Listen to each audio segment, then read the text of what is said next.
ẹ kú oríire náà. Ẹ̀mí yín á gùn lágbára Ọlọ́run. Rárá.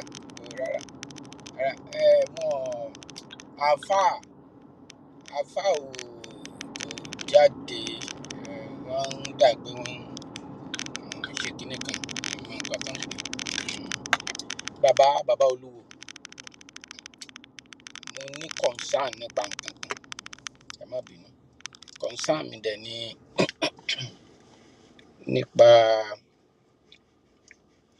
nípa ọ̀rọ̀ tí àwọn ará òkè ọya sọ. Ọmọ ẹgbẹ́ ní nọ́mbà Tinubu lọ́wọ́ o, torí nígbà tá ẹ sọ̀rọ̀ débì kan, mo mọ̀ pé ní nọ́mbà Tinubu lọ́wọ́.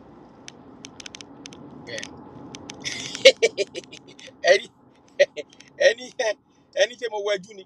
Mi ò wẹjú bàbá. Mo mọ̀ agbáwo níyìn, àbẹ́yìn kọ́. Ẹ̀yin náà pẹ̀lú àwọn ọmọ Yorùbá àtàtà táwa ń gbé fún. Ẹ̀yin náà pẹ̀lú ẹni tó ti Bọ́lá Ahmed débi tó dé yẹn. Èmi náà mọ̀ pé ó ń gbìyànjú, bọ́ ti bàbá tá bá rò lọ sọ́tùn ká rò lọ sósì, ṣòye yín. Àwọn kan ń jiyàn, wọ́n ní òkè ọya pé kò pọ̀ ju wípé sẹ́ńsọ̀ tán ṣe ń gbà náà pé arúnmọjẹ ni. Ṣùgbọ́n bàbá bẹ́yìn ṣe wà nísìnyí, àìka mọ́ fọlọ́mọ, ọmọ mélòó lẹ́bí? Ṣé ti rí? Èmi báyìí, ọmọ tiyín àti tọ̀dọ̀ mi, èèyàn kan á bí ìlọ́po méje lókè ọya. Bẹ́ẹ̀ ni tà. Ìyá mi Olúbùnmi, èwo lẹ ṣe ìyá dáadáa tí ò ní bàjẹ́ fún? Ṣé àlàáfíà lẹ wà? No, àwọn bàbá àwọn fans mi ni mò ń kill online. Bẹ́ẹ̀ ni, ìyá dáadáa ni ìyá yẹn. Ìyá kan tí mo ní kẹ́ bá mi wúre fún, ńgbà tẹ́ ń bọ fáńgbà yẹn, ìyá yẹn nìyẹn. Ìyá dáadáa ni. Tó bá mi ṣàdúrà fún, kó má fojú sunkún ọmọ. Àti gbogbo àwọn fans mi pátápátá, má fojú sunkún ọmọ, ká kó tutù délé. So, bàbá, ẹ̀yin àgbàlẹ̀ pòwe pé ọgbọ́n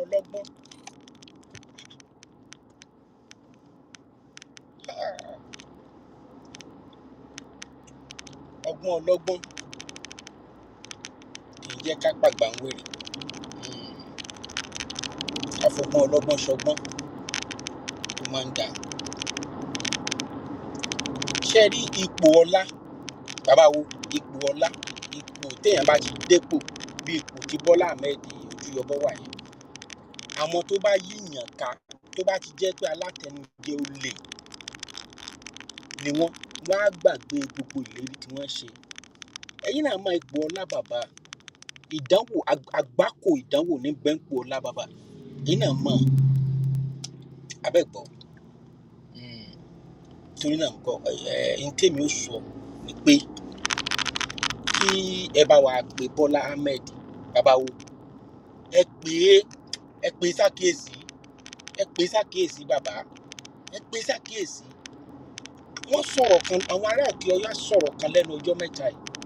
Bí wọ́n bá sì fẹ́ dìbò, ó dà, ẹ jẹ́ kí àwa gbà yìí pé wọ́n ní Ojúyọbọ o, strategical ni o, ọlọ́gbọ́n ẹ̀wẹ́ ni o, ọlọ́gbọ́n títóró ni o, ó mọ bá ṣe ń ṣe politics o, díẹ̀ tó nìkan ní nǹkan.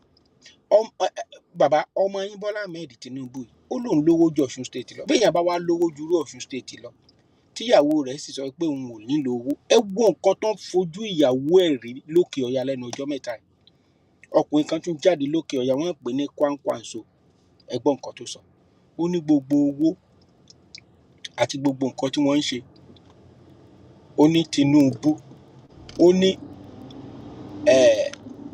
ìgbọnnu tọ̀dọ̀ tiẹ̀ ló kọjú sí, pé ọ̀nà tọ̀dọ̀ ọ̀nà àwọn nọ́ọ̀tì ló sì dájú. Ṣùgbọ́n nípa Buhari wà bẹ́ẹ̀, wọn ò sọ nǹkan kan o.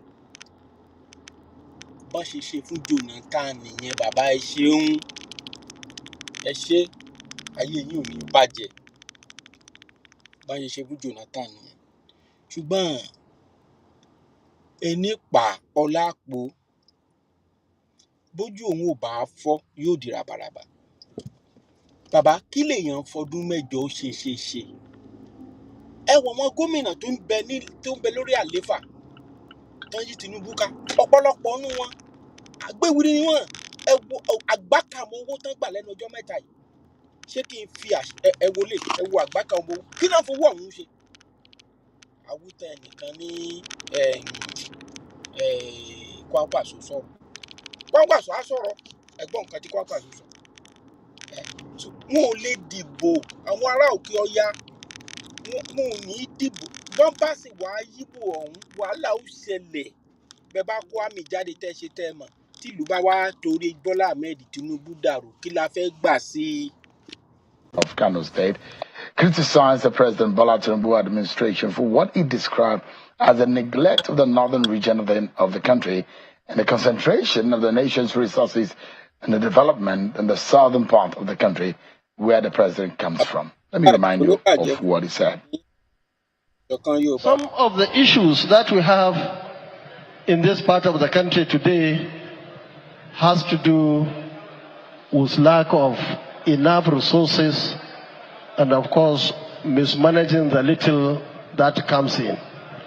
And that's why we have insecurity, we have poverty, and so on and so forth. Now we are told that there is road now from the south to east. But a situation where government is taking our resources and dumping it in what part of the country, and other parts of the country are left just like that, I don't believe that is the right thing to do by the government itself. Nǹkan tí Kwankwaso ń sọ ni ṣẹ́ẹ́dẹ̀ máa ń pé bí tí Kwankwaso wà gbogbo ìbò ibẹ̀ ó máa ń lalẹ̀ ní bàbá wo wọn ò ní dìbò fún ojú tó yọ bọ́jú òfò ní 2027 ẹni kí mo wá fẹ́ kó ṣẹlẹ̀ bàbá ẹ má jẹ́ àtànra wa bàbá yín náà àgbà nìyí náà ìjọ mélòó lọmọdé fẹ́ lánú ìgboyò mélòó lọmọdé ó lánú ìgboyò lórí ọ̀rọ̀ tó wà lẹ́yìn kí a ní kò sábùjá lọ́rùn ọ̀pẹ devolution of power àti ṣe rí bàbá ṣe bẹ́ẹ̀ ilẹ̀ bí wa bàbá wo ilé àwòṣífìlà ilé gogoro tí ń bẹ ń bàdàn àkọ́kọ́ rẹ̀ ní West Africa nìyẹn tẹlifíṣàn àkọ́kọ́ France ò tí ì ní tẹlifíṣàn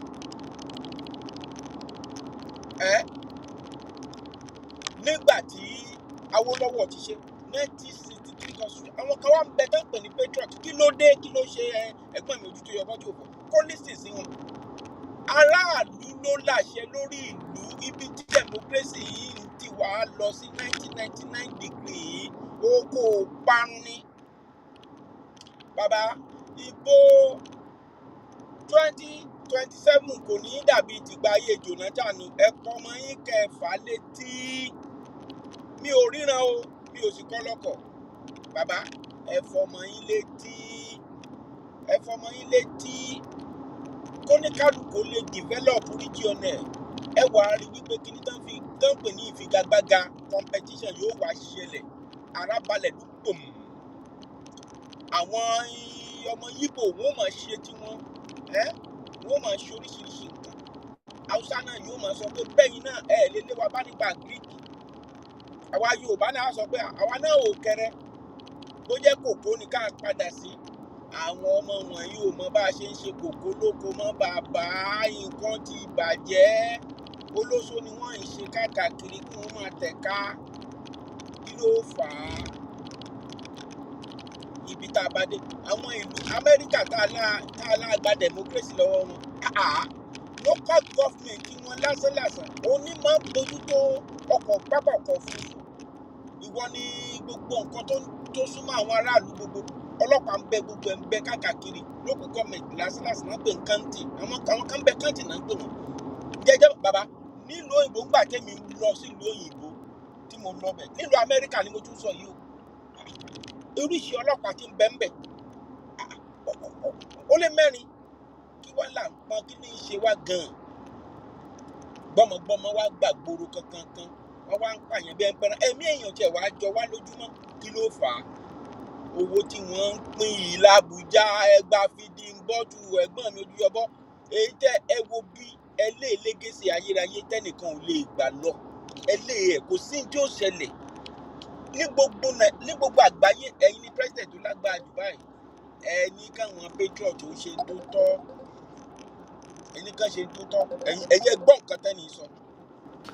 In June this year, Nigeria recorded one of the biggest monthly revenue distributions in recent memory.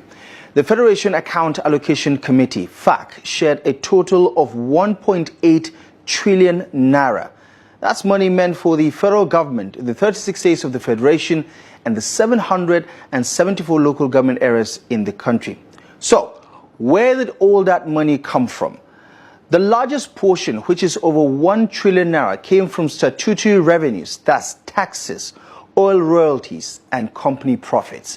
Then there's the 631 billion naira that came from VAT, money collected from everyday things like food, fuel, and phone data. Another 29 billion naira came from the electronic money transfer levies. Yes, those little charges you see when you use your bank app to send some money. Add to that exchange rate gains and a 100 billion naira boost from non-mineral income. All that brought the total to 1.818 trillion naira. So, how was all this money shared? Well, the federal government, as usual, got the lion's share with 645 billion naira. The states got 607 billion naira, while the third tier of government, the local government areas, received 444 billion naira. And then the oil-producing states took home 120 billion naira as derivation. It is the kind of money that could transform communities, build roads, power hospitals, fund schools, and pay salaries. So what can 1.8 trillion naira actually do for Nigerians? Well, with that amount of money, Nigeria could build well over 10,000 standard primary schools, fully equipped with classrooms, toilets, desks, and staff quarters.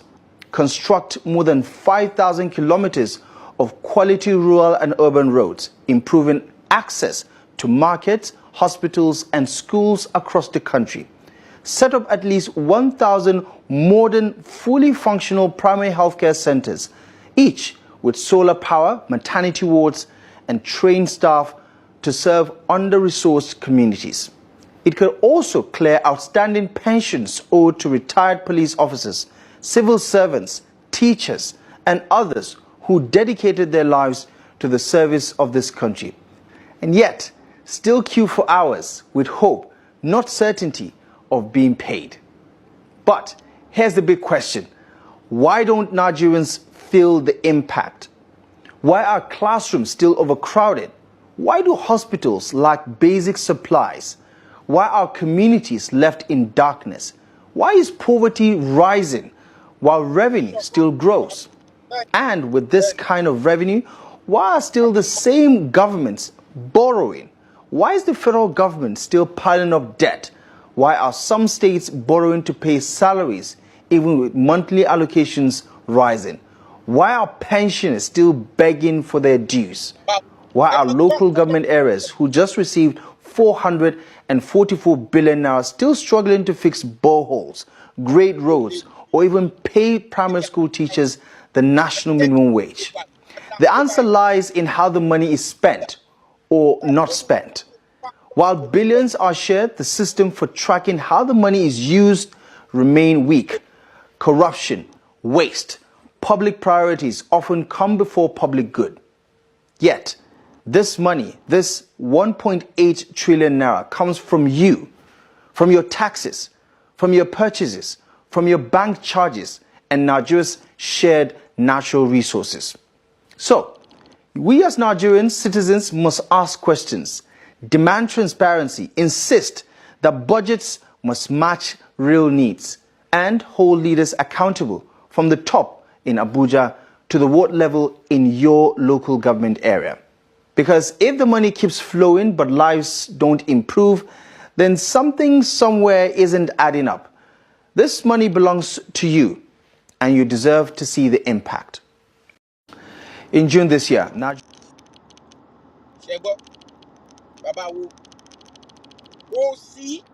lẹ́nu ọjọ́ mẹ́ta yìí bàbá ẹ̀yin lẹ bí wa lẹ́nu ọjọ́ mẹ́ta yìí Tinubu ó láti kò mọ tí ó ṣe mọ́ wá ní. A máa sọ́mọ̀ gbogbo a máa láti sọ́mọ̀ àwọn gómìnà owó tó ń pín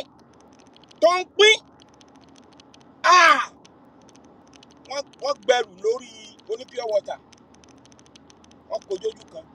Wọ́n gbẹrù lórí onígbàjámọ̀ àwọn bábà wọ́n kó sójú kan. Wọ́n gbẹrù lórí ẹni tí ń tẹja ẹni tí ń ta tòmátì. Wọ́n gbẹrù lórí ẹni tó ń ṣe sóbàtà. Wọ́n gbẹrù lórí ẹni tó ń ti ọmọlanke. Wọ́n gbẹrù lórí àwọn small scale businesses. Wọ́n wá kó jójú kan. Wọ́n wá pín pínpín tán wá pín. Àpò àwọn ìdílé kan ní ń bọ́ sí revenue pọ̀ sí. Ẹ wo àgbákàmọ́ ìbànújẹ́ tí ń bá àwọn èèyàn tí wọ́n rí náà lò. Ẹ wo àgbákàmọ́ ẹ̀gbọ́n mi sì bàbá mi Olúwo ẹ má bínú bàbá Olúwo ẹ wá béèrè lọ́wọ́ Bọ́lá Ahmed Tinubu pé ẹnu ẹ̀ ló fi sọ́ngbà tí ń kàmpéènì gẹ́gẹ́ bí ọmọ Yorùbá a gbọ́dọ̀ dúró lórí àjọsọ wa ó ní tí náà ò bá ti wá kán mọ́ dìbò fún lẹ́lẹ́kejì kí ni wọ́n ń gbèrè ẹlẹ́ẹ̀kejì fún kí ni wọ́n ń sákiri fún kí ni dìkáàbù wèrè ẹ devolve power yìí ẹ lísìn sí ayanku ẹ lísìn bàbá ọ̀rọ̀ ẹ̀ ò lè gbọ́n ojúyọbọ kó gbọ́n tó ayanku yìí bàbá 92 years ó dẹ̀ dúró fún ọjọ́ méjì lórí ẹsẹ̀ bẹ́yìn National Assembly ọ̀rọ̀ whatever tẹ́ ń pera yín tẹ́ ẹ̀ bá lísìn ẹ̀yin kéékèèké yìí tẹ́ ẹ̀ ṣe ibi tí ọmọdé jò ibi tó bá ọmọ tó ní bàbá òun ò là ní ẹnu ẹ̀ lẹ́kọ̀ọ́ sí yẹn àwọn ọ̀dọ́ Nàìjíríà tó bá yá wọn ó yàbò gbogbo yín bẹ́ẹ̀ bá ṣe tó tọ́ báyìí ìlú yẹn máa padà dàrú ni kò sí tẹ́ ẹ ṣe sí kò lè máa lọ bẹ́ẹ̀ yín náà mọ̀ kẹṣà jẹbẹ̀ kẹjẹ ká pé wọ́n fẹ́ gba fìdí bọ́ọ̀tù lẹ́nu ẹ̀rọ tọjọ́ ọ̀la ẹ wo bí gbogbo àwọn ọmọ tẹ́ ẹ rán sí lóyìnbó ẹ wọ ọmọ ẹ̀gbọ́n mi Bọ́lá Ahmed Tinubu ṣé bó ṣe yẹ kọ́mọ Yorùbá ọmọ rí nìyẹn tán rí nínú York ìlú àìjẹ́rí ẹ má bà nǹkan jẹ́ ẹ má bà ìran yìí jẹ́ ẹ má bójú ọ̀la àwọn ọmọ yìí ẹ má bà nǹkan jẹ́ ẹ ń bà nǹkan àwa tá a wá wà ń lu òyìnbó mò ń bá wa sọ̀rọ̀ voice yín kéékèèké ẹ máa fi sí i bó jẹ́ voice note lẹ lè ṣe bó jẹ́ kíní kan lẹ lè ṣe ẹlòmíà wà lórí TikTok ìwòkúwò ni ó máa wò ń bẹ̀ kí ni wàhálà yín gan pàápàá ṣé n tó bá wà nìyẹn lu òyìnbó àwọn ọmọ tá a bí sí lu òyìnbó ẹ̀yìn àwò bó ṣe ń ṣe nà wọn ò lè dọ̀bálẹ̀ kí ẹ mọ́ oní ìdọ̀bálẹ̀ ó ṣe nǹkan so kọ́ṣọ̀ ó ṣe nǹkan ṣé kọ́ṣọ̀ kan máa mú gbó òun ni kọ́ṣọ̀ kan máa rí bàbá fi mo rí ọmọ tán wá láti nínú Áfíríkà ó dẹ̀ gbá ojú ìyá ẹ̀ gbólà mi ò méèkì ẹ̀ ọ̀pọ̀ bàbá mi ò parọ́ nípa Olódùmarè lójú mi báyìí ni dúdú ọmọ yẹn dúdú sì ń gbéná létí ìyá ẹ̀ wọ́n máa tọ́ mu sìgá papọ̀ àwọn ìyá mi tán bẹ lu ìbò wọ́n á nínú comment section wọ́n á bóyá mò ń parọ́ bóyá òótọ́ ni nílùú òyìnbó àwọn èèyàn máa ṣiṣẹ́ báyìí wọ́n sọ pé n ò délé wọ́n dẹ̀ sùn wọn ò ní jí mọ́ dọ́bù gbogbo iṣẹ́ tẹ̀ ṣe ẹ wo nǹkan tí Trump ṣe lọ́wọ́ bá ẹ wo ẹ̀gbọ́n mi Adélàjà nílùú Ukraine nígbà tó gun Ukraine bẹ̀rẹ̀ àwa dúdú tó wà ńbẹ̀ ǹjẹ́ wọ́n jẹ́ ká wọkọ̀ ǹjẹ́ wọ́n jẹ́ ká wọ tírẹ́nì ohunkóhun ló lè ṣẹlẹ̀ ta ló mọ̀ pé ilé ó ṣẹlẹ̀ l'Amẹ́ríkà ní nǹkan bí ọdún 4-5 sẹ́yìn ṣé ẹ mọ̀ bẹ́ẹ̀ ni ẹ wá wo bá ṣe ń lé gbogbo Nàìjíríà káàkiri gbogbo àgbáńláyé bí ajá bí ẹ tó yàgbé ara náà ń lé wa gbọ́n mi ò sọ yọbọ ẹ lé légésì àgbà kàmọ́ ẹ dìfọ́ fún wa ìtorí Ọlọ́run mo fọlọ́run bẹ̀yìn ẹgbọ́n mi gbàjà bí ẹgbọ́n mi gbàjà ẹgbọ́n mi gbàjà ẹgbọ́n mi gbàjà ẹ̀yin ni kíní kan staff fẹ́ gbọ́n o ẹ má báyé ẹ̀gbọ́n jẹ́ o ẹ má ṣe ní kárí ilé wa jọba fẹ́ gbọ́n o ẹgbọ́n mi gbàjà bí àmìlà ẹ bẹ́ gbọ́n sọ̀rọ̀ mi títí ń gbọ́ o ẹ tẹ́tí ẹ̀yẹ wo kéèyàn ń rán èèyàn lọ sójú ogun torí Ọlọ́run ẹja márùn láì ṣe Jésù Olúwa àti ṣùwàkàrà márùn. Now see problem. For 1 month, now only 5 fish. Now for 1 month, for 10 people, for 9 people for location. But Mona see, imagine. This one Gary. One pint of Gary. 1 pint of Gary. 1 pint of Gary for 10 people. For 9 people, see beans. Gentlemen, Mona see beans. Mona see beans. Beans, 1 pint of beans. Open this in for me, guys. See. For how many people? 1 pint of beans for 1 month. See potato, where don't spoil. The andang. See potato. Only potato. Potato. See granite, greasy red oil. Where they two this in. One what do they call them? 1 liter. 1 liter. Now they call them. See the andang. See 4 pieces of yam for 1 month. 1 month for 9 people for location. See onions. What do you see? See, see semo for 1 month. 1 bag of semo. See, now onions. See, onions for 1 month. 1 whole month for 60,000. See, my bag of rice. See, they carry this one. Say, more to use and they drink water. More die with water. See pot. See, only pot. And this one and bucket. Now say more use and they kill ourselves. More just they do ourselves. Don't worry. See the same more fry. More they fry their grandfather. See what in the same more fry. Now be potato. Potato for 1 month for 9 soldiers. 9 be this one. And they collected 60,000 naira for soldiers. How about that? Each soldier 60,000. Each soldier 60,000 for 1. See Gary for 9 people. Sójà lójú ogun àwọn sójà lójú ogun. Muna see you. My country people. I bet Muna see. I bet that Allah Muna see. Muna see. Ẹ jẹ́ kó kálukú see me. ó máa ọlọ́pàá yé wọn. Two. Wọ́n bá lọ́wọ́ One now sójà they share wọ́n ti like this now. Two. ẹgbẹ́ wọ́n fi 1 month. Buhari ló kó ẹlẹ̀ kúkú ẹ̀ lọ́nà ẹnìkan ní tẹ́tí ìdẹ̀ nígbà tó problem. èmi ò For ṣe 1 month now only 5 fish. Now for 1 month for 10 people for 9 people for location. tó fà á táwọn èèyàn fi ń ṣe bínú béèyàn bá ń bẹ tó bá bẹ láyé tí ò bá ṣe dáadáa tó bá ti kú ẹ fòkú ẹ̀ṣẹ̀ sí àwọn tó bá kù ní ó kọ́gbọ́n ẹ máa lọ bẹ́ẹ̀rì èèyàn olórí burúkú ẹ wá lọ ń bẹ́ẹ̀rì ẹ̀ tó lọ import àwọn apànìyàn rabaraba tí Buhari ṣe Nàìjíríà kò lè kúrò Nàìjíríà tí Jésù èdè the first democratic government Buhari ló transgate ẹ̀ Nàìjíríà òun ló transgate òun ló dojú ẹ̀ bolẹ̀ lọ́kùnrin burúkú yẹ ó wá kú tán ẹ wá lé ẹ̀ ń ṣe kinní kan ẹ̀ bẹ́ẹ̀rì orí burúkú ló bá gbogbo yín akútúkú ẹ̀ lọ́nà ọ̀run bẹ́ẹ̀mi náà bá kú tí mi ò bá ṣe rere ẹ fi mí ṣẹ̀sín kò ní mí nì ẹ jẹ́ kí ẹni kálukú ká ṣe rere nígbà tá à ń bẹ láyé ìfún gan nílùú ẹ̀ àwọn ọmọ kéékèèké já ewé tí wọ́n ń yọ̀ ni yamutu yamutu ẹnìkan wá ń bẹ nílẹ̀ Yorùbá lẹ́ni tó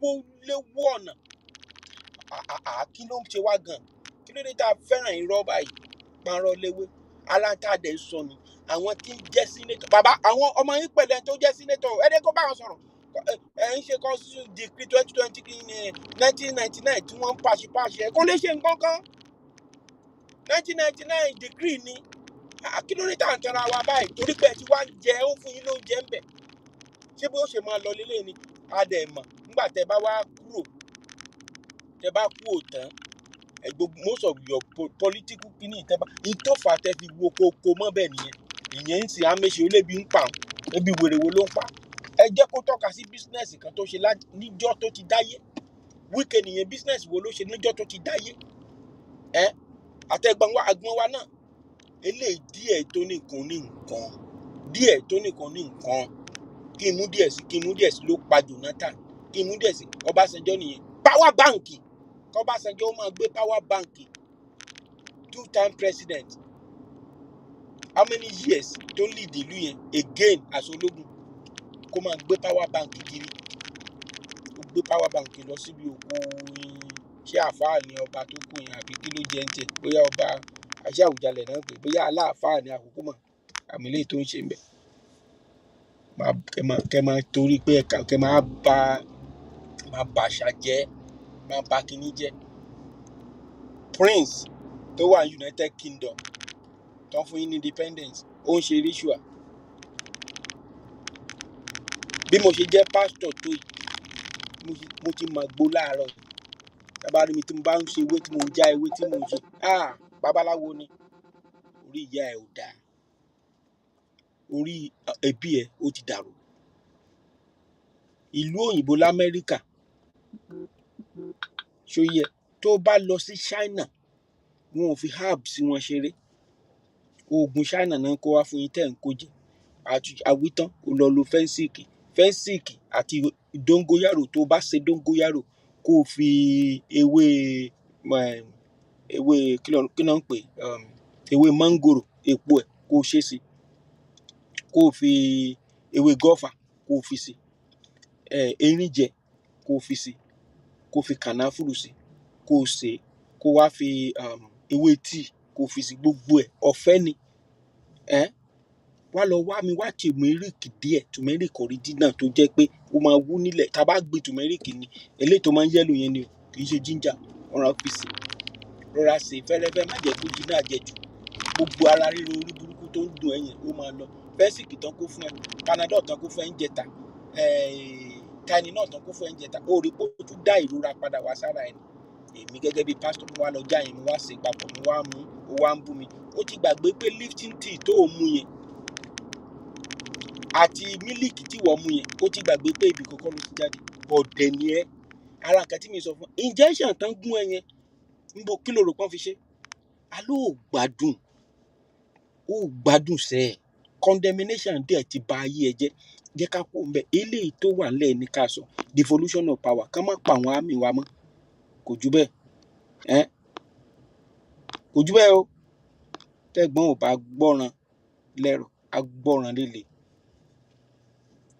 Secretary General in 2000, you were knighted by Queen Elizabeth, decorated with CFR, GCON in Nigeria, given the highest civilian honors by Cameroon, Lesotho, Madagascar, Namibia, Trinidad and Tobago. You also hold 33 honorary doctorate degrees from top universities in Britain, Canada, Ireland, Switzerland, Nigeria, Ghana, South Africa and Zimbabwe. And of course, you also hold the traditional chieftaincy title of Ichie Adazie of Obosi. That's your hometown in Anambra State. What a life.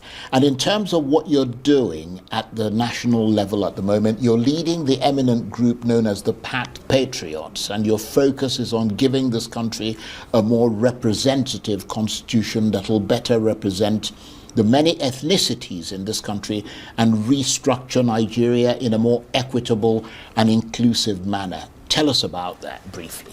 Well, I am concerned that Nigeria is a pluralistic country. As a country, the component parts of which belong to different cultural, religious groups. And the experience the world over of pluralistic countries, those that have survived as individual political entities, are those that have truly federal constitutions. But those that did not have truly federal constitutions ended up disintegrating, like Yugoslavia, Czechoslovakia, Sudan, and so on.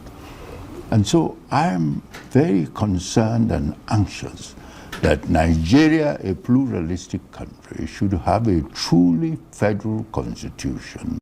You retired as Commonwealth Secretary General in 2000. You were knighted by Queen Elizabeth, decorated with CFR, GCON in Nigeria, given the highest civilian honors by Cameroon, Lesotho, Madagascar, Namibia, Trinidad and Tobago. You also hold 33 honorary doctorate degrees from top universities, ethnicities in this country. Different cultural, religious groups. And the experience the world over of pluralistic countries, those that have survived as individual political entities, are those that have truly federal constitutions. But those that did not have truly federal constitutions ended up disintegrating, like Yugoslavia, Czechoslovakia, Sudan, and so on. And so I am very concerned and anxious that Nigeria, a pluralistic country, should have a truly federal constitution. You retired as Commonwealth Secretary General in 2000. You were knighted by Queen Elizabeth,